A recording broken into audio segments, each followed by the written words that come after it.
Hello, Collateral Gaming listeners. Chazzle Dazzle here from the Trial by Error Variety Show podcast. I just wanted to take a few seconds to invite you guys over to what we do. No, it's not video games, but we do invite really awesome and unique bands from all over the world.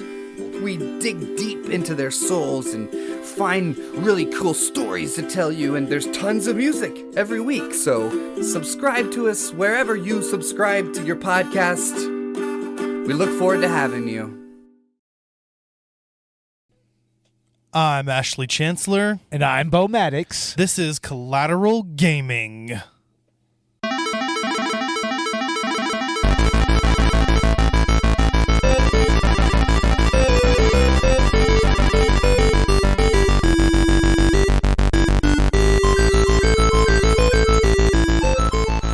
Welcome to a very special episode of Collateral Gaming, the only video game podcast that matters, where we focus on good games, bad games, and everything else in between in the world of gaming. We are podcasting straight from somewhere in South Texas, and yes, my friends, I emphasize this particularly this episode. This is a 420 friendly podcast. Oh, yeah, man, and we just got through smoking up so many bowls. Hell yeah, we did. Oh, man. A little bit late on 420. We're a couple days behind. Whatever, sue us. We did actually end up playing this game on 420, so it counts. Yeah, it does, and what a fun time we had playing it. I mean, this is such a classic game in so many ways. Such a classic game, but guys, whatever you have, be it bongs, blunts, dabs, Delta 8, Delta 10, anything marijuana related, smoke it if you've got it. Because, yes, guys, this is the 420 special, and there is no better way to celebrate 420, I think, than getting super stoned and playing a classic stoner game. Yeah, especially on original hardware like what we did here. Fuck yeah, that's kind of what it's the cherry on top, you know. It kind of just makes the whole experience so much better. Of course, we're talking about GoldenEye 007, the 1997 adaptation of the Pierce Brosnan movie, developed by Rare. Yeah. I mean, Rare has made so many classic games for the N64. I mean, it's kind of a shame what happened to them in the end, but man, I mean, GoldenEye 64, it's kind of a perfect storm of, you know, classic multiplayer, you know, solid campaign modes, and also level design that isn't really half bad, to tell the truth. I mean, it's a lot of fun. Oh, fuck yeah. I'm actually impressed with how good this game is for its time. I mean, by today's standards, the controls and the graphics might seem dated, but when you consider what this game meant, you know, in 1997, what this was capable of, you know, you actually have pretty good AI, enemies that react to things like their comrades dying and and shots being fired near them. Something that sometimes you don't even see in modern games with shitty AI. So the AI is actually top notch. The fact that you could shoot enemies in different body parts, I know this is standard now, but at the time this was groundbreaking, and it's a movie video game. Like, who would have thunk it? Apparently the team that worked on this at Rare were fairly inexperienced, I heard, and maybe that's kind of what worked here, because you had people that watched the movie and wanted to make a game that was as close to the movie as possible. Yeah, and I mean, it's been a while since I've seen GoldenEye, like a very long while, but I mean, from what I do remember of it, this game actually brings up some pretty classic moments, like the dam, like especially the dam scene, which is kind of the iconic part of the movie, you know. Mm-hmm. And this movie recreates that, and that's pretty. This game recreates that, Beau? Yeah, it does. You said this movie. Oh my god! It's okay, guys. We're high, and this isn't being edited. Of course not. But yeah, they recreate most of the movie like beat by beat from what I remember of it. So I haven't seen the movie. I've seen Pierce Brosnan, James Bond, I'm sure at some point or another. I've seen clips, but I don't think I've seen GoldenEye, and I've seen a few Bond films, not a lot. Mainly, I think the Daniel Craig stuff, to be honest. But yeah, no, like I'm familiar with Pierce Brosnan, James Bond. I just don't remember watching this movie from start to finish, so I don't really have any of that to draw from. But from what I've heard, yeah, it is very beat by beat. I mean, down to like some of the details and some of the things that Bond actually does that you see him do in the movie. Like you said, like the dam scene where he bungee jumps off the dam, right? Yeah. And or like there's a scene, I guess, in a train where you cut open a window in the train or something. Yeah. And so they really actually got it down to, it's impressive. I rarely see video game adaptations of movies that go to that level of effort to try to remain true to it. So it's something that like if you watch the movie, you're thinking like you're actually playing the movie now, and that's incredible. Like I said, I think because you have a team of developers that weren't just trying to create something to sell a product, but like you probably had people that were fans of the movie, or at least went to the effort of watching it and trying to to use it as a source of inspiration either way. And especially knowing that this was on the N64 and an engine that, I mean, even for its time, I mean, some people found it a little dodgy to develop for. Mm-hmm. But, I mean, for them to pull this off just with that engine and actually, make such a recreation of the movie, it's impressive. And looking back on it, I mean, yeah, a lot of the graphics are a little rough and everything. I mean, let's not act like, a lot of stuff from this era aged well, But no, this right here has actually aged spectacularly well for its time, and especially if you get some type of device that could actually upscale your graphics and everything. I mean, it actually looks pretty fluid, Yeah. Yeah, I would like to see this game enhanced a little bit. I mean, I bet you could make it pop out a little bit more, and yeah. And I think when I mentioned that it's dated, the graphics play a part in that, but not as much as I think the controls do. I think the controls are a little awkward. They take some getting used to. But here's the thing. Once you've mastered them, you can actually get good at this game. So you can actually compensate for the controls, and this kind of applies with playing a lot of retro video games that were at least designed well. The effort was into making responsive controls that worked. And so once you like learn to master it, then you can getting headshots like a motherfucker, like, you know what I mean? Yeah, like you remember like when you and I were playing in the multiplayer, which we'll talk about, of course, but there was a certain point where I just kind of figured out the physics of the throwing knives, and being able to aim them very quickly, and so I started kicking your ass for the first time during the throwing knife. And then after that, I guess I sort of applied that logic, and I kind of figured out quick headshots in this game. It's difficult because you have the tank controls, you have what I is actually very similar to Metroid Prime controls. That's the one experience I can draw from. I mean, like you said, it's tank controls. You can move, forward and backward, and you move the stick to rotate. Strafing can be done, and in GoldenEye, that's done by the set, by the left and right C buttons, which works. So you just have dedicated buttons for that purpose, and then up and down on the C buttons will actually rotate up and down, so you can look up and look down. But if you want to actually free aim, you have to press and hold down either the L or the R button.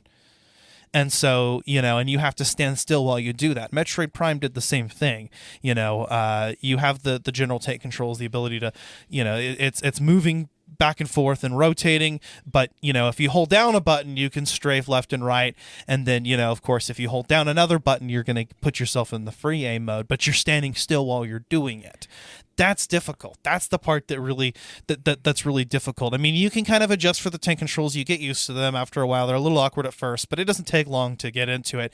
But it's mastering when to use that free aim mode and being able to do it quickly in the heat of combat, pull off a headshot, and then back away. Mind you, when you're in the free aim mode, the second you take your thumb off the stick, it actually snaps back to the center of the screen. So you have to constantly hold it in one area. Let me tell you, that is the one mechanic of this game that I feel hasn't aged all that well, especially given how nowadays with FPS shooters and everything, aiming is very precise nowadays. But even on a lot of those games in this era, you were starting to get some more precise aiming. You were starting to get into stuff like Counter-Strike and whatnot on PC and everything. But yeah, I just found that to be really janky, dude. And it led to a lot of confusion during multiplayer, which honestly, I mean, it just made me just run and gun a lot more than actually try to aim or anything. Yeah, you do a lot more of that, but when you're in a situation where you can kind of actually practice the free aim in the middle of combat, it takes some getting used to, but eventually you can start pulling some shots off like that. But there's other times where it's perfectly possible because of the aim assist, which is very generous in this game, mind you. Yeah. The aim assist is very generous, so you can sort of run and gun quite a bit and get through the game, actually. That you're going to be doing a lot of that. So, like I said, it's definitely playable. You can tolerate the generational differences and the lack of modern controls. But it just takes some mastery, and that's what I enjoy about it.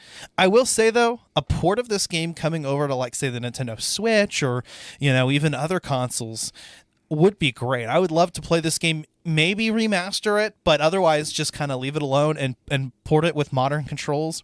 Chef's kiss. Yeah, definitely. Especially with the aiming, man. I mean, I feel like it would be a lot more precise, Yeah. The free aim mode just never felt very precise to me. It's not. In fact, there's a lot of moving around, but maybe it's kind of more similar to real life in that aspect. Yeah, in many ways, but I mean, if in real life, if you train to breathe properly and have the right stance and everything, you should be able to straighten and align your shot. Well, in later games, that's actually a thing. In Call of Duty, when you use a sniper rifle, there's a button that you have to hold to steady your breathing. But I'm sure that they had that even in this generation of gaming. I'm pretty sure on some of the Medal of Honor games they started to kind of have that with their sniping and whatnot. I mean, I don't know. It just it's the one thing that I think kind of knocks the game down a peg as far as the controls are concerned. Yeah, I agree. I 100% agree. Like that was the main thing for me, is that the controls do make the game a bit hard to play. And part of that owes to the Nintendo 64 controller being kind of objectively a shit controller. It's something that was way cooler back in the day when it came out, because it was like, that was the first, real analog stick that you saw on a mainstream controller. Yeah, no, credits for that. Kudos for the first analog stick. That was cool. And whenever the DualShock ended up, incorporating the dual analog sticks, that really changed the game. Yeah, that set the new standard pretty much. But PS4 paved the way for that, right? With introducing the analog stick in the first place. So respect to that. Nintendo's just always tried to make, up until the more recent generations of gaming with like the Wii U and the Nintendo Switch, up before that point, Nintendo was doing their best to be quirky and like have their buttons all, like look at the GameCube controller. Yeah. Or look at the Wii, which is just completely different than anything else. Hell, even like looking at the Switch controls, considering the fact that they're Joy-Cons, they're a little bit different. Nintendo embraces the quirkiness, but let's be real, right? The three handles, like what's going on here? Yeah, what was the point of that? It wasn't very ergonomic. Like whenever you're using the stick, it does kind of feel like you're holding the controller at an angle. Yeah, and also, why remove face buttons? SNES had X and Y, right? Yeah. And I guess they were thinking, oh, well, we have the C buttons, but that's not the same. The C buttons you've defined as being the option for camera controls. Yeah. Right? And so or primarily that's what you would use it for. So why remove the X and Y buttons? I think that's another thing the Nintendo 64 controller suffered from, and this game maybe kind of suffers from, is a lack of available controls. There's only so many controls that you can use. And yet this game actually kind of masterfully it takes advantage of those. Yeah, it overcomes those obstacles a little bit. It does, but Yeah. it would be better with modern controls, though. I'm gonna say that. But at the same time, though, it is kind of part of the experience, so to speak. I mean, there's something very nostalgic about playing it with the Nintendo 64 controller. I think that's something that, if you have the opportunity to do, you should do. Definitely, yeah. It's kind of like, how some people, they prefer to play, the GameCube Super Smash Brothers with a GameCube controller because Still it's just, to this day, to this because day, of Melee, competitive players swear by the GameCube controller and they use it, and that actually was a much more ergonomic controller. But it's kind of goofy too, right? Yeah.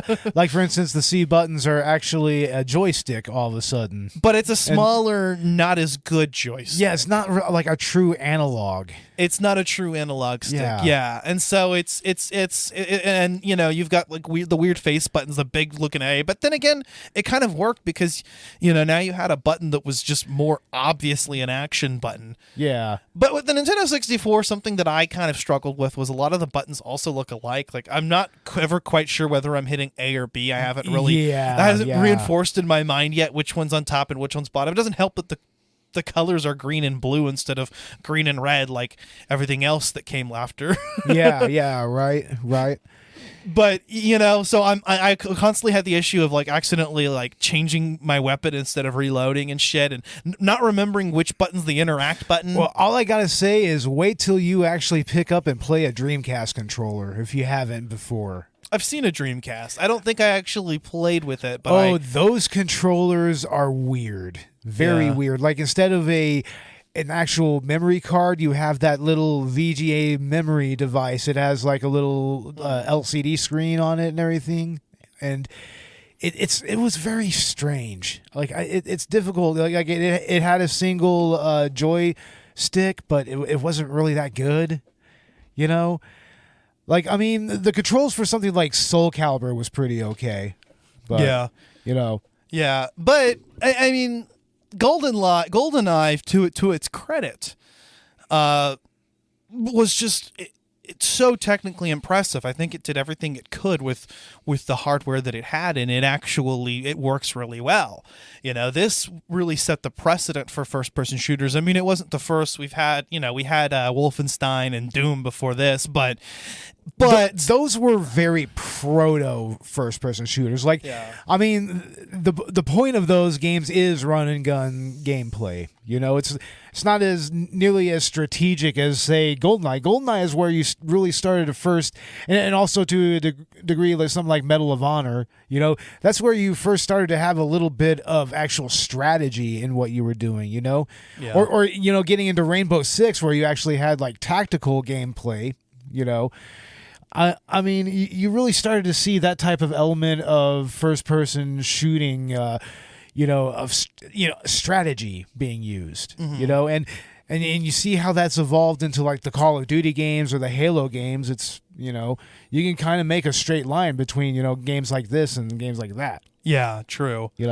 Yeah, and for instance, I feel like this game has much better controls than Resident Evil 4 did of this same game generation. Like, I don't know, I just never got behind the Resi 4 controls. They're so awkward to me. Was Resi 4 in this generation? It's PS1, right?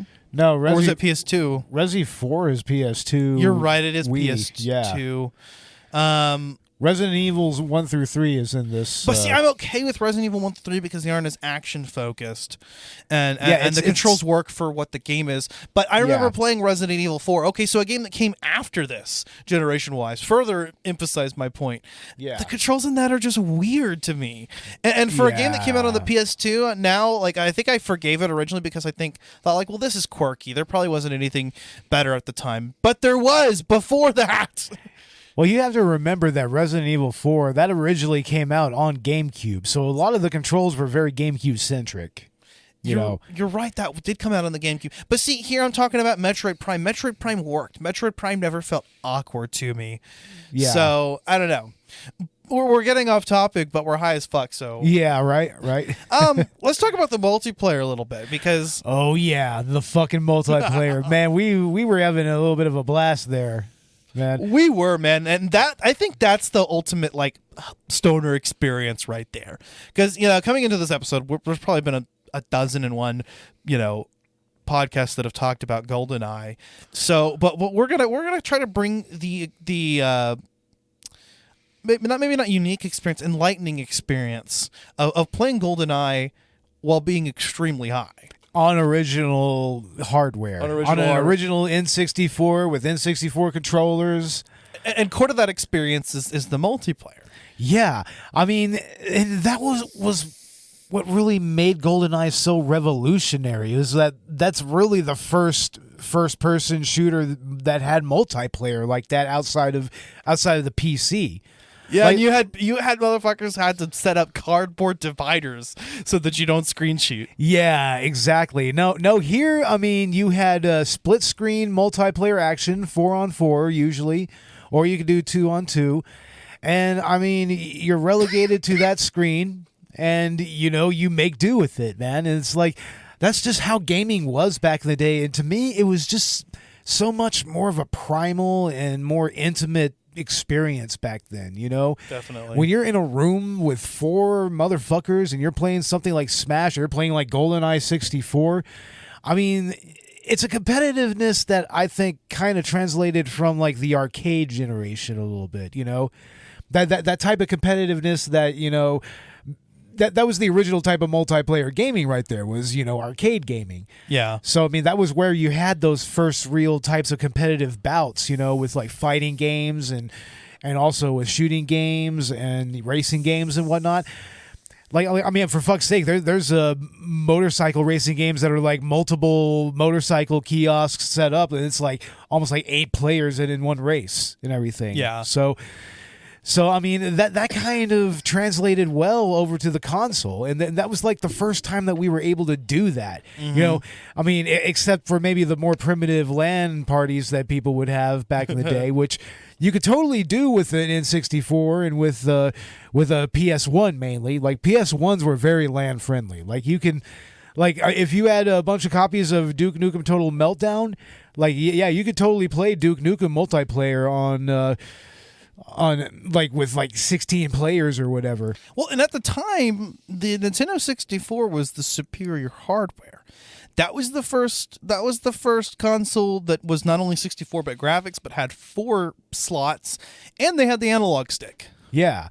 And so I mean, it was almost like a perfect storm for a game like GoldenEye to really take hold as far as multiplayer is concerned. And it kind of set the standard for what multiplayer gaming, especially with first-person shooters, would look like for like generations. Like, I mean, look at the split-screen multiplayer for like the early Call of Duty games. Mm-hmm. I mean, those are also really, really intimate and competitive situations. But that also started to introduce online gameplay around that time. Like Xbox 360 and whatnot. Yeah, but with the multiplayer in GoldenEye is that the split screen gameplay holds up extremely well. I'll start with that, and yeah, I mean, you're gonna screen sheet when you have the opportunity to. I remember, like I'm sure we were glancing at each other's screens when we weren't sure where the other person was, and that was kind of part of the strategy of playing in a multiplayer like situation. It kind of like that. is, right? And you don't really get that in the online multiplayer. But I mean, I remember even playing Call of Duty that way with my friends and with my brother and whatnot and my sister, like we would actually we would screen sheet, and that was kind of part of the experience, there's an additional strategy. It's one of those things, kind of like cheat codes and everything that wasn't necessarily as looked down upon as it is nowadays. I mean, cheating, it makes sense to kind of look down on cheating, what with, the advent of competitive online gameplay. Right, if it's competitive. And also, leagues and everything and whatnot, like ranked gameplay. Like, it makes sense to not want to cheat there, or for, like, speed running. Like, you don't want to do cheats for speed running either. Like, we were trolling the fuck out of each other. At one point, I turned on the invisibility cheat just for shits and giggles to fuck with you. Yeah, and then I didn't realize it, and then I'm just like, wait, where the fuck are you? How are you hitting me? It's like, God damn it. Yeah, we played this with cheats. We tried the DK mode. We tried the paintball mode. Fucking slow animation, turbo mode. Man, that came from an era when cheating in gaming meant just accentuating the gameplay and making it more fun. Like for instance, a big head or a Donkey Kong mode like what we have here. It's like, I mean, that's just a silliness, you know? It's like it's specifically made for multiplayer gaming. It's the kind of shit that I miss from video games these days. Well, it definitely enhances the replay value. It breathes life into a game that maybe you feel like you've done everything, and well, now it's, okay, let me go through the campaign and unlock all of the cheats. And then, you know, if that's what you want to do, or in our situation, just fucking go look it up. I mean, at the time, you didn't have the internet at your disposal, but if you happen to be able to find cheats and, you know, you knew somebody or you read it in a gaming magazine, then fuck yeah, you know, you open up cheats and surprise your friends. You know, there was just kind of another element of that. There was more to explore, whether that was going through, you know, the regular way of the game and unlocking cheats by accomplishing things. It was kind of a proto achievement / trophy system, so to speak. Or just experimenting with shit and surprising your friends. Well, the experimenting shit goes into stuff like Game Shark and Game Genie. Like, to me, that was a whole nother level of that. I mean, that was more like game breaking in a way. You were practically kind of hacking your game a little bit. Yeah, and I fucked with like Game Shark and whatnot, or I think there was another version of Action Replay. I had actually I didn't even have Action Replay, the accessory. I had the Action Replay Zelda Twilight Princess game that was like, I think it was exclusive to Best Buy. It was the only place I saw it at. GameStop wouldn't even give me money for it. Oh wow. And anyway, it was like a separate disc you could pop in, and then or was it like a memory card? I can't remember how it worked. It was probably a memory card. It was probably a memory card. But you pop that in, and then you had the ability to play Twilight Princess with some of the cheats, but they didn't even have like the cool ones like moon jump and shit. Yeah. You know, just the regular stuff like invincibility and whatnot. But this game has that, you know, you can get infinite ammo, which we turned on, and that just made the multiplayer more fun for us. Yeah, because you could just kind of, you know, just unload on each other, you know? Like, I mean, if you don't have invincibility on and everything, I mean, you could just keep murking each other over and over again for like 20 minutes or so. Yeah, we didn't turn invincibility on because I figured, like, what would be the point? We'd just be killing each other. We would just be like never killing each other. We would just be bullet sponges. Yeah, it wouldn't be fun. That's all we would be. But I mean, the single most fun game mode out of them all, the best weapon to use was slappers only. It was like, how could she slap? That's right. We did that. How could she slap? Like, that was like our thing. Like, we would turn on slappers only and just keep slapping each other. Yeah. And I try to surprise Beau by like fucking, okay, I found some fucking body armor, and he's like, why are my hits not hitting? I'm like, body armor, motherfucker, bastard. But you know, I even kind of turned it into a thing of like, okay, I'll only put on the body armor when I'm low on health because it prevents me from getting a game over. And, you know, you probably still have to get the same approximate number of hits in on me anyway. Yeah. So I started doing it that way. I made it a fair fight. And I told you where the body armor was, and I encouraged you to also body armor yourself up, bruh. And I still kicked your ass. That's because, I don't know, it's just such a small hitbox for those slaps. I still haven't gotten the flow of it. That's the thing, is it's just getting the feel of it, right? It's like everything else in this game. Maybe that's easier for me when I'm high, and I think that's another point that I'm going to add to that, is that when you're high, it's easy to just sort of concentrate on something and put blinders on, and you don't notice other shit. And so you just sort of, or at least for me, I intuitively kind of I feel stuff more. Yeah. Things become more intuitive to me, and I don't have to think about them as much, which is nice because most of the time my autistic ass analyzes everything and nothing comes intuitively. So, you know, but with GoldenEye, I think it's enhanced by that. I felt like, you know, I had better concentration playing the stoned out of my mind. Yeah, it really lends well to high gameplay. It really does. And normally I like to say that anything that requires too much strategy or anything that requires, you know, or is too difficult, you know, it's going to be not as fun to play while high for most people. But I would say this is a very special exception in that case, because it's not it's challenging on like your reflexes and your general sense of strategy, but it's not like complicated puzzles.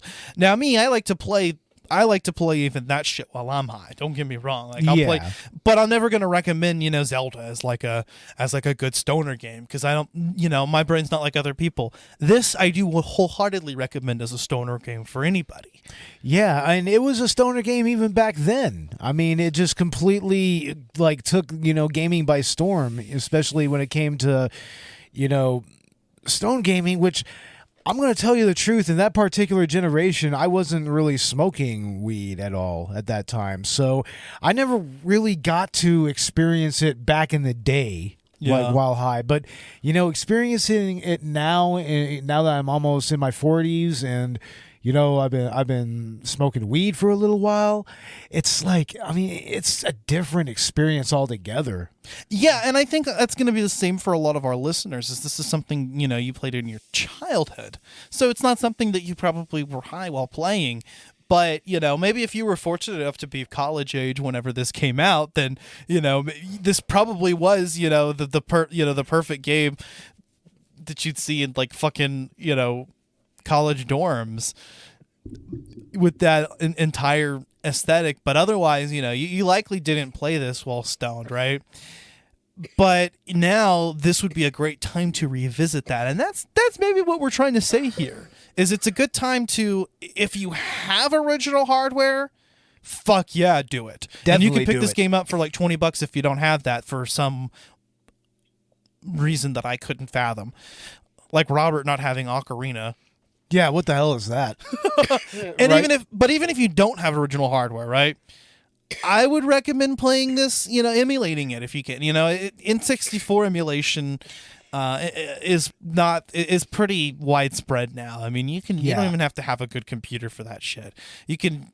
I think there's even N64 emulation in browser, although it's not very good. You can even get emulator cores on RetroArch as well. If you have a PS Classic or something like that. Yeah. Yeah, there are N64 cores on but this. You're going to need the DualShock controller. Yeah, you're going to need or a 8-bit DOE N64 controller. Yeah. Yeah. Yeah. You'll need an analog stick. This game just doesn't work without one. I mean, it would actually be impossible to play without it, because there's a whole other missing control there. Oh, I have some ROMs on here, and I can actually get them to work. I can get them to turn on, but you can't do anything because I don't have the controller for it. Yeah. So yeah.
So if you have the opportunity, there's also a remake of this game that I haven't played, but apparently, throws Daniel Craig's face in. So it's sort of a reimagining of the movie / remake of the game.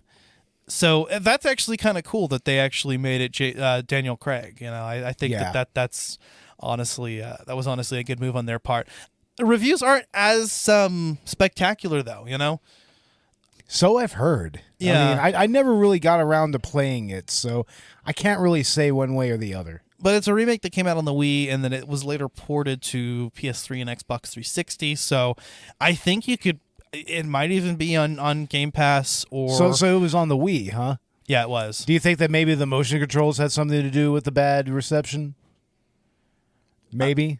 Or mixed reception. It mixed was either reception? mixed or fairly high, depending on what version. But yeah, I mean, I think, I don't know, like you could make the Wii, Metroid Prime 3 came out on the Wii as well as the remakes of the Metroid Prime games, and those play great with the motion controls. There were very few games on the Wii that really played with those controls well enough. But it would have to be designed for those controls if you were just well, it was though, because they remade it. So yeah, it might actually be good. If it's as good as Metroid Prime's is, then yeah. But I don't know. I haven't seen any. I haven't really read any reviews as to why. It would be interesting to compare them. I mean, yeah, I'd like to check it out. Yeah, I take that back. It's probably not on Game Pass, and it's definitely not on PlayStation. No, it wouldn't be. No. I guess it's now part of their PlayStation Plus. One of their premium subscriptions. The extra or something. I need to PlayStation Extra. They have a bunch of bullshit now. Well, they did the right thing. They just didn't do it very well. Yeah, I got you. That's something I think we'll get into more whenever we do our our next numbered episode, and we have our game news segment. I'll maybe kind of break it down and do the research on it. But yeah. Anyway. So yeah, no, I don't think this is the game you'll find on either of those or its remake because. Well, the reason this game hasn't ever been ported is probably because of licensing issues. I would imagine so. I mean, I'm not really sure how long the licenses were set to expire or anything, but man, it would be great if they could get it back and they could try to fucking do something with this. Yeah. I know that Rare is no longer a thing anymore. They shut down a long time ago, but somebody owns the rights to this. And they have to have the source code somewhere. Yeah. Yeah, exactly. Like you can emulate this shit. It's very possible. You just have to spend money with the right person, I think, to make it happen. Yeah. But what I was thinking is, this game definitely should get it ported at least to Switch. That would be great. Put it on the Switch Online service on the Nintendo 64. Yeah. Online service. That's, just throw that in there. It probably wouldn't be that hard to make that deal happen. And then find a way to incorporate online game multiplayer and everything. That would be a dream. And give people the option between, controls that are going to be more like the original controls or updated controls. Here's an idea. Make it into a fucking arcade cabinet. And then that's kind of a thing, is like remaking retro games and putting them out in the arcade. That would be dope. That would be awesome, right? Yeah. But I could even see this game getting ported over to PlayStation and Xbox, because I think it's just essential. It's fundamental to what first-person shooters are today. It definitely standardized, While it wasn't the first-person shooter, it was like the first-person shooter, it was the one that definitely revolutionized and standardized, made it a thing, Yeah, it may not be what you would call the first modern first-person shooter. I would argue that that's probably one of the, at least on consoles, it's probably one of the first Call of Duty games. Probably has that, honor. But this is where you really started to see what would become multiplayer gaming today take form. Yeah. And it's a shame that Rare didn't end up doing any of the other Bond games because, I don't know why they wouldn't, I assume licensing has something to do with it, but I don't know why whoever's licensing developers wouldn't use, the critical and commercial success of GoldenEye because, at the time it definitely surpassed expectations. So it would have made sense for them to allow Rare to continue to develop Bond games, but all's well that ends well because Rare ended up doing Perfect Dark. That would have been a Bond game probably. They just changed some characters. And changed the story around. Changed the story, and there you go. It's considered the spiritual successor to it. So, and I've heard that Perfect Dark is actually a little bit better of a game. A little bit. But that game was pretty awesome. Yeah. But this is the one that was the prodigal son, so to speak. This was the one that that just took the world by storm, and we saw. I don't think prodigal son was a good analogy. No, like the progenitor of this. I think I'm just thinking of prodigy. Prodigy. You mean Prodigy. The Prodigy on the fire starter. I'm just thinking of a Prodigy. Yeah. Anyway, did I mention that we're stoned? Yeah. Oh yeah. We're very, very high. Very high. But this is the game that stood out, that started it all. And anything you owe the genre first person shooters, especially multiplayer first person shooters, to GoldenEye. Yeah, it's pretty much part of the fabric of first-person gaming, period, Yeah. I mean, think about how, horror gaming has evolved because of the first-person viewpoint. The Resident Evil games that ended up incorporating that were fucking fantastic, and it took them up until just a few years ago to do it, but... Yeah. Well, I mean, they originally tried to do it on the PS1 with Resident Evil Survivor to very mixed results. Okay. Yeah. Well, I guess I'm just thinking of like the main series games. Let's just put it this way. There is an Angry Video Game Nerd episode. Isn't on that Resident one Evil on the Survival. rails or something, though? Yeah, it's pretty much a first-person rails shooter. Okay, well, if it's on the rails, then no. No, but you still had first-person movement in it. Okay. Yeah, I mean, it was linear and everything. It was linear as hell, but, I mean, it wasn't like a light gun shooting. You could use a light gun, but it wasn't like that.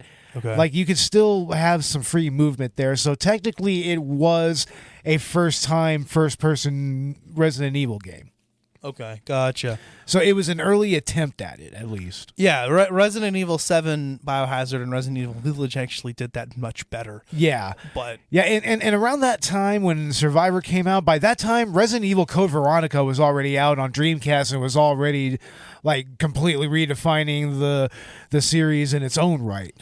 So but even that, like I said, the reason that ended up happening, GoldenEye, man. GoldenEye set the standard. GoldenEye was the thing. And I think that even if it does feel dated initially, once you play with the game a little bit and adjust for the controls, it's a totally awesome experience that surpasses a lot of what modern gaming has to offer still. yeah, I mean, it's amazing. How old is this game? It's almost 30 years old, right? Yeah, 97. It's like, geez, it's like, and it still holds this much weight. It's kind of like Final Fantasy VII. That's another game that is important. It's an important game to its genre, and it stands the test of time even above, most modern games. Mm-hmm. So, I mean, I kind of liken that to GoldenEye a little bit. Yeah, in its respective genre, Right, I gotcha. Yeah, no, that actually makes a lot of sense. No, actually, and the graphics of this are actually pretty good considering. I mean, it's the enemies don't look like too polygonal or anything. They look like people. Yeah. Yeah, I mean, it's better than some of the early PS1 character models you could see on certain games. Yeah. Yeah, it's pretty good. Yeah, it's pretty awesome, dude. Totally awesome, bro. Totally awesome, brah. Totally awesome, brah. I lost my train of thought, but I guess we'll go ahead and get into our final thoughts here. Well, first off, I want to recommend another game from this generation and from the N64 that I think is probably kind of just as fun as GoldenEye, and that's Turok Dinosaur Hunter. Okay, I've heard Turok. That's another early first-person shooter that was also interesting in its own right. It had its own little world, and it eventually led to its own multiplayer game called Turok Rage Wars, which was a game that I have a lot of nostalgia for. That's another good arena shooter and everything. It's really cool, but as far as this game is concerned, like pretty much everything we said earlier, it's like this is an important game in gaming history. It's an important game in Nintendo's history and an important game in Rare's history. Like it really elevated a lot of players in the game here. Like yeah, it's definitely. what gave Rare a little more legitimacy. After even more so after the Donkey Kong Country series and Killer Instinct and everything. Yeah, definitely. And of course, this would lead to like Banjo-Kazooie, which is, another classic 3D game that they made. Right. But yeah, I mean, this is pretty much where it's not where like we said, it's not the first modern first-person shooter, but it's where modern first-person shooters gets their ideas from. You know, it's like as far as multiplayer, as far as the campaign, as far as the level design, as far as, you know, how the guns are rendered and how they shoot and how they feel and everything. It's like, I mean, this set all those standards, and it's awesome to go back and play it, and, you know, just kind of it can be bare bones in certain ways, but, you know, you really just there's so many things about it that's familiar enough that, you know, you could go back to it and you can kind of just catch up on it, and you can just get into the world of it and everything. You can get into the multiplayer element, you know? I mean, we were having a fucking blast playing just the slap only Just the slapping. Just that alone is so much fun. It's and challenging even. You know, because it's a challenge to actually have to get up to your opponent to slap them before they slap you. Yeah, or fucking, you know, making holds in the bathroom in the facility. Yeah, exactly. You know, or shooting through windows and everything. It's like that's a mechanic that was introduced here. Like, I mean, yeah. So many ways that you could go into this and fucking have a good time. So, yeah, it was a lot of fun going back to this. It was a lot of fun playing multiplayer. Like, that was a good nostalgic experience. I mean, that took me back to that era of gaming, which was pretty much like my era of gaming right there. Like, from Super Nintendo all the way up to the PS3. That's my era of gaming. To me, PS3 is where gaming ends, kind of, for me. Okay, I understand that. I can, you know, I can definitely see that. But I mean, yeah, it was great to go back and play this and have a little bit of a nostalgia trip, you know, and always fun to play Nintendo 64. You know, regardless of what you want to say about the controls, it's still a great experience picking them up. It's nostalgic as hell. It feels great, you know, just like picking up an old school PlayStation controller, you know, or old school Nintendo controller. I mean, it's just perfect. Yeah, definitely. I agree. One interesting little tidbit before my final thoughts. Did you know that the sounds, the grunts that they make whenever they die, their sound effects, those sounds are actually on a loop. They're not random. Huh. So, some information that I found courtesy of actually the Retro Blast podcast. Shout out. I listened to your episode on this and I thought it was pretty good. Subscribe to the show. Anyway, but what I actually found out is that those same sound effects, that no matter what, like, they always play on a loop. So you can actually, if you can watch videos on this, but, you know, every enemy you shoot is going to play those sound effects in a specified order, and then it loops around again after 20 or so sound effects. But apparently those sound effects were used in the Jason Bourne movies. Oh, really? Yeah. What? Seriously? Yeah, no kidding. That's hilarious. No way. Yeah. No way. They were reused in a movie. In the Bourne movies. In the Bourne movies of all movies. God Apparently damn. other things, I think there are other pieces of media that have used those stock sounds, and it's not clear whether those were originally stock sounds, or at least I'm not sure if those were, you know, from something else before GoldenEye, or if those were actually made for GoldenEye.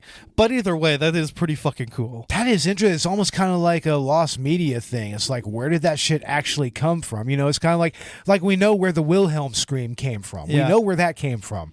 But it's like, where did this shit come from? It's possible somebody actually does know. I haven't actually researched it. But yeah, okay. It's just something I heard on a podcast. That's interesting. That's pretty cool. So I thought it was worth talking about, because I think that is pretty neat. That, you know, a piece of this would be in Bourne, like. Yeah, it actually makes me want to go watch the Bourne movies, like listen to the loops and just like kind of figure out where they're at, you know? Yeah, definitely. I'm sure there's probably some videos on YouTube that point them out. Yeah, I'll just look it up. You know, if we're wrong, then DM us or DM our friends, the Retro Blast podcast. Not our friends; they don't actually know us, but we like you. I thought your content was pretty good. Anywho.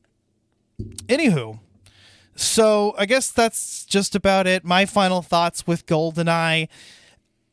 I think it's a phenomenal game. I am going to let you guys know, like, I hadn't really played it before this. Maybe like at a McDonald's or like at my church or something where they had a Nintendo 64. I might have played a couple rounds, or I might have watched somebody play a couple rounds, but I don't actually remember, getting my hands on this until now, until we prepared for the podcast. But we saw it in Robert's collection. I knew I wanted to play it. I knew I wanted to talk about it. And even coming from something that I don't have that nostalgia factor for, I still think it's fucking fun as hell, man. And so that actually says a lot, I think. Because my first console was the GameCube. Now, I have friends, people in my same age group that grew up with Nintendo 64s, but the first console my mom actually allowed me to own, that bought for me, was the GameCube. Now, my first technical console was the Atari 2600. My mom had one. Yeah, she had Asteroids, Battle Tanks, I think Space Invaders maybe. Mm-hmm. But my first actual console was the Super Nintendo. Yeah. I was old enough to get a Nintendo, but my mom and dad didn't have enough money at the time. But around the time the Super Nintendo came out, they finally had enough, and that was my first actual gaming console. Fuck yeah. Yeah. But yeah, even coming from that background, even having never watched GoldenEye, the Pierce Brosnan James Bond film, I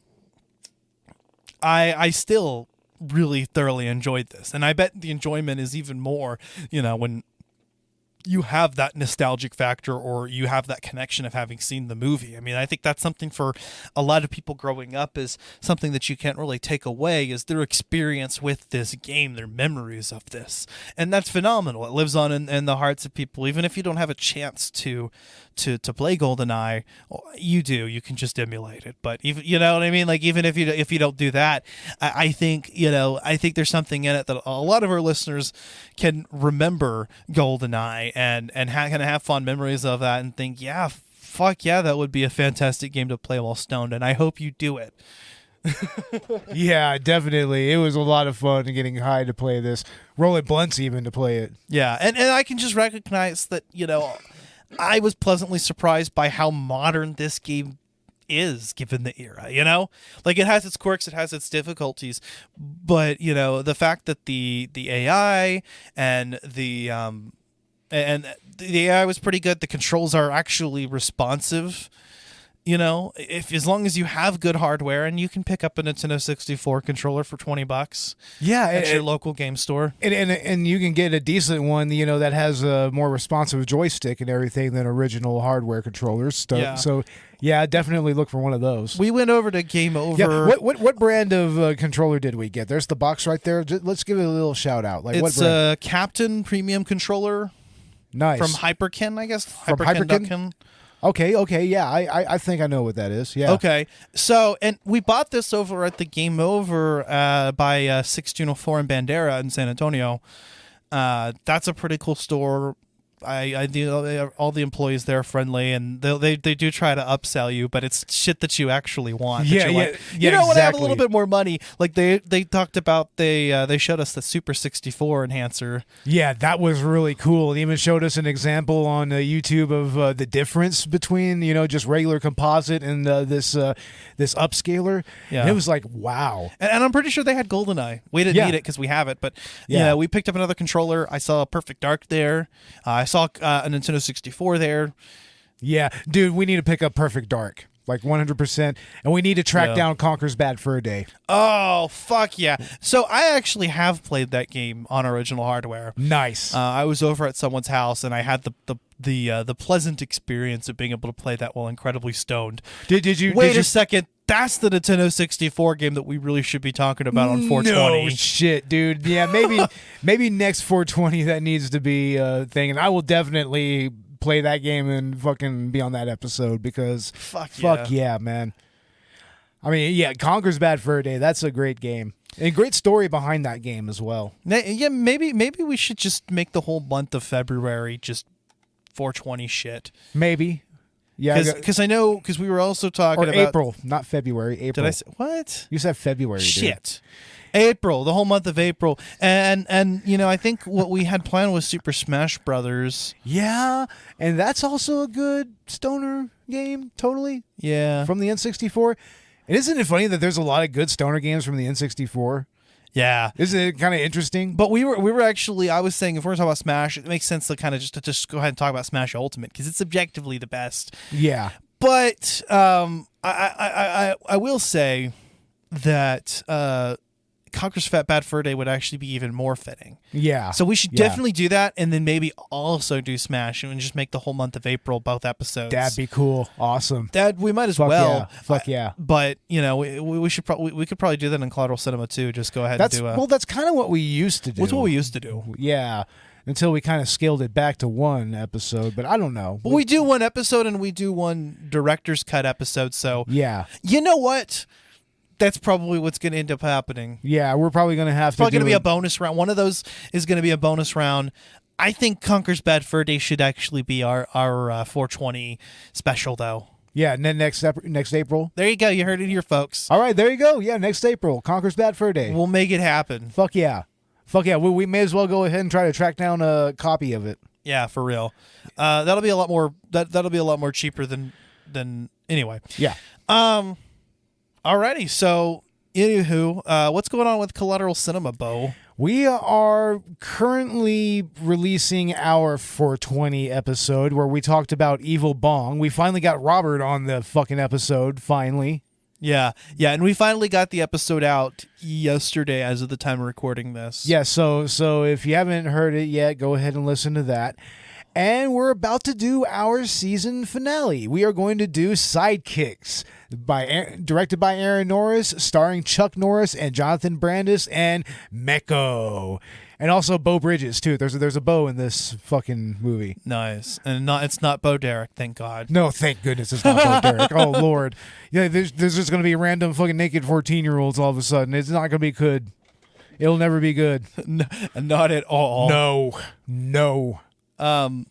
Yeah, so I'm looking forward to that. I'm happy to see Collateral Cinema have a successful season. Also, we just hit 10,000 downloads on Collateral Cinema. Yeah, 10,000 collective downloads, we've released so much content over the last 5 years, our numbered episodes, our director's cut episodes, our commentaries, our, and also other such things, our At the Movies episodes, those are always fun. But, it's crazy looking back on the last 5 years and just, we started this shit in my fucking, originally in my buddy Joseph's living room, originally, and then eventually in my little bedroom, and it's just grown from there. And I'm just like, wow. There's some podcasts that have grown a little faster than us, but, I like to think that we fought for every single download, and it's great that, we were finally able to break that threshold, before the 5th season was over. It was good. And also to get over 5,000 followers on Twitter. Like, that was another big milestone. So, hell yeah, follow us on Twitter. We'll follow back 100%. Where we don't have the follower cap anymore, we can follow you back. So, hell yeah. Follow us on Twitter. Yeah, and fortunately we didn't get to have Robert on this episode, but we did have the pleasure of being able to get stoned, and I think we played GoldenEye with Robert. Yeah, we did a little bit, yeah. We did a little bit. We actually have 3 controllers now, though, and we haven't had a chance to do that. No. And that would have been cool, but yeah, no, we're gonna kind of make that, I think, a regular thing going forward with the 420 specials, because both of my other co-hosts on Collateral Gaming don't smoke, so I'm just gonna do that with you and Robert. Fuck it, yeah, it'll be a thing, So, by the way, Beau here is a guest of a recurring guest / bench host, I guess I could say, like. Yeah, more or less. I mean, like I've been on and off this podcast over the years. Recurring guest, I guess, is the most fit / my co-host on Collateral Cinema, and always awesome to record with Beau whenever it comes to retro games. Yeah, that's mainly the bailiwick I want to get into is retro gaming or arcade gaming. I believe that we're going to do a bonus round with focusing on classic fighting games, I believe, which that's going to be fun because not only do I have a bunch of classic fighting arcade games on my PS1, we can also go back to Version's Game Room and check out some of the fighting games they have there. So, yeah. Hell yeah. Exactly. But yeah, Beau, thanks for being on. Then we're going to make this a regular thing where it's probably going to be the original crew on the 420 specials, which means that 420 specials moving forward might have a more a bigger emphasis on retro games. Yeah, probably retro gaming, and maybe even some movie-based gaming. Yeah, there. Exactly. But coming up on Collateral Gaming, we are going to be talking about Anthem. That's going to be our bad game review this season. I'm actually happy. I'm stoked to talk about it a little bit. I'm not stoked. Excited, I guess, is the right word. Stoked is like, oh my god, I can't wait. I've at least to talk about this game. I've at least seen the What Happened video from Matt McMuscles on that, and yeah, that's very interesting how that came to be. And I've seen a few reviews. I've listened to a few podcasts as well. We're definitely going to get into it on the episode. The troubled development, all of it, because we're doing it as a bad game review. It's a Collateral Gaming versus episode, but it's not as much of an objectively bad game as some of the other stuff we've done in the past. More so, though, it's huge disappointment for I think fans of BioWare, and I also think that it definitely is held back by a lack of development. I don't think the game is finished. I mean, I think it suffered a lot of the issues that we later saw in Cyberpunk. It was something that was hyped up and just failed to deliver to the point that they abandoned the game. Like a couple years into after release? Yeah, it's like, I mean, if you're going to put something out that half-assed, I mean, why even put the effort into it at all? Yeah, by this point, why even spend the money? Completely abandoned it. So yeah. Anyway, we'll be talking about that, and then I guess we'll go ahead and announce our the rest of our season. So we're going to be talking about Hellblade: Senua's Sacrifice in May, and then in June, hopefully, we'll be ending the season with Fire Emblem. Nice. Yeah. There may be a few game launch reviews in between. They're definitely going to continue to upload bonus round episodes. In fact, I think a 420 bonus round episode is in order. 420 Director's Cut as well. We should figure out what we want to do. Yeah, let's try to get it out before the end of the month. But actually, I think the next thing you're going to see from both of us is the Sonic episode we still haven't done. Oh yeah, we still have to do the Sonic episode. That's we right. went and we saw the movie, man. We got to talk about it. We promoted it. Let's just do it. We'll record that sometime over the next couple sometime days. soon. We're gonna have, and I want to go ahead and say that I've gotten back in touch with the Retro Anime Podcast. Hopefully, we will get our Cowboy Bebop mega episode together, and we can collaborate with them, and that will be a lot of fun. Yeah, it's going to be kind of post-season, inter-season content, so to speak. But it's the other part of that episode that was meant to air. Yeah, it's kind of you can call it a lost episode, I guess. It's going to happen at some point. In fact, anything we've ever announced on either podcast is going to happen at some point. It'll happen eventually, sometime. Right? Not really sure when, maybe. I don't know. But I don't know. If Robert was here, it's like, I don't know. Sometime we'll have to talk to your agent. I don't know. I can't. I don't know. I can't. I won't. Talk to my agent. Talk to my second-grade teacher. He's here in spirit. It's his Nintendo 64. Talk to my mechanic that we used to play this game, and we had a blast. So happy 420, everyone. I know it's not actually the day yet, but it's April, man. All of April is 420 celebration time. Pretty much, yeah. Like we do anything different all 364 other days of the year anyway. Right. But it's a great time to just reminisce on cannabis, the culture that's arisen, and get super fucking high. Play some GoldenEye if you get a chance to. If you have the ability to do that, do it. Definitely do it. Yeah, it was a lot of fun. Wholeheartedly recommend for anybody listening. I guess that's really all there is to say. You can find Collateral Gaming and Collateral Cinema wherever you get your podcasts. We are on Spotify, Google, YouTube, Apple, wherever. And check us out on Patreon as well. We have exclusive Let's Play video game commentaries and full-length movie commentaries on the Collateral Cinema side. So $1 and $5 tiers, paying any amount of money will get you access to those. And as I always say, when we start seeing more money coming into that, more content is going to come out of that for sure. Definitely. So yeah, please consider contributing to our Patreon. Our tiers start at $1, going up to $5. We're keeping it, it's just straight and simple. So just check us out and support the show, everybody. Fuck We would yeah. love it. We would love it. We got 10,000 downloads out of y'all. Like, I'm sure we can get some money out of y'all, you know? I mean, shit. And if you enjoyed this podcast, please leave us a 5-star review on Apple Podcasts, feedback on your platform of choice, whatever it is that you can do on Spotify. If you want to do it, do it. Like the video on YouTube. You know what I mean. And go check us out on social media, Twitter, Instagram, and Facebook, including our Facebook group, Collateral Media Podcasts. And also check out Collateral Cinema on Good Pods. We've charted a few times there. We're thankful for that. We'd like to get a little higher on the charts, so check us out there. Follow us, rate and review us, and listen to us there. Fuck yeah. So, anywho, guys, have a happy fucking rest of the month of April. Smoke a shit ton of weed and stay safe out there. Hell yeah. Collateral. Well, hold on. Uh-oh. Are we that stoned? That being said, Are we that stoned, dude? yes, we are. I don't even think we're even that consistent with the outros anyway. But I don't know. that being said, I've been Ashley Chancellor. And I was Beau Maddox, I think. Beau Maddox of Collateral Cinema, occasional Collateral Gaming, recurring guest. Allegedly. This has been Collateral Gaming. We are out. Out.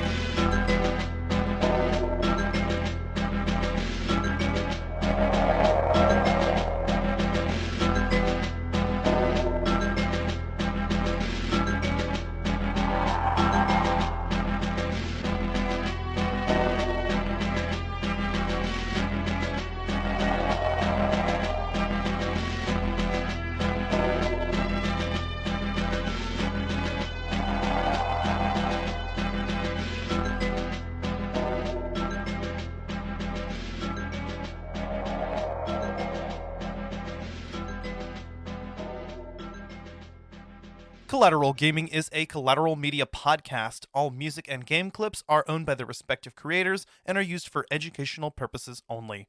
Please don't sue us. We're poor.